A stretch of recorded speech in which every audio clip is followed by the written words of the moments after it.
8 soldiers are dead in Yemen.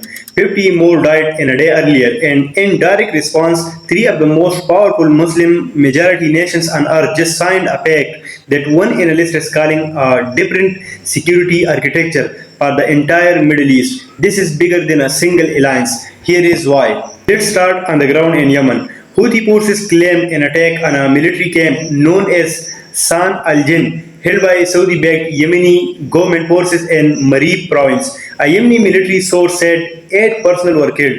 Houthi spokesperson Yahya Sari said that camp was hit with, in his words, a large number of missiles and drones targeting forces, vehicles, and equipments.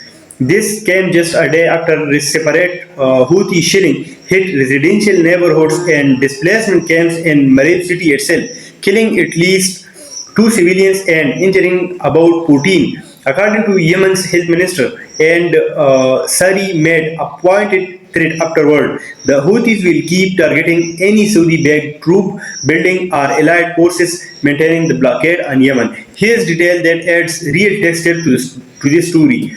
The day before, the pact was signed. Pakistan's Prime Minister Shahbaz Sharif, accompanied by his powerful army chief Asim Munir, arrived in Saudi Arabia and performed the Umrah pilgrimage in Mecca.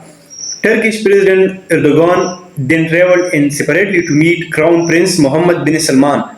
So this was not a rushed emergency summit. It was layered on top of a religious visit, then became a major geopolitical signing. That sequencing tells you this had almost certainly been in the works before the latest Marib attacks, even if the timing made the announcement land harder. Al Jazeera reporting framed this using a phrase I think is exactly right: a different security architecture for the region. Here is why that framing fits. One analyst broke down what each country actually brings to the table. Pakistan brings its nuclear arsenal, a battle-hardened military and munitions production.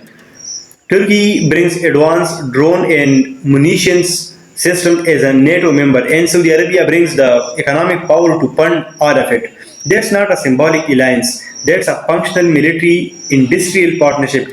And it comes at a moment when Saudi Arabia has been struck repeatedly by Iran, directly by Iran's Houthi allies in Yemen and by Shia armed groups in Iraq. Ever since the US and Israel's war with Iran began, all of that has put real pressure on Saudi oil exports and the kingdom's massive development ambitions, and raised genuine questions about how reliable the US security umbrella still is.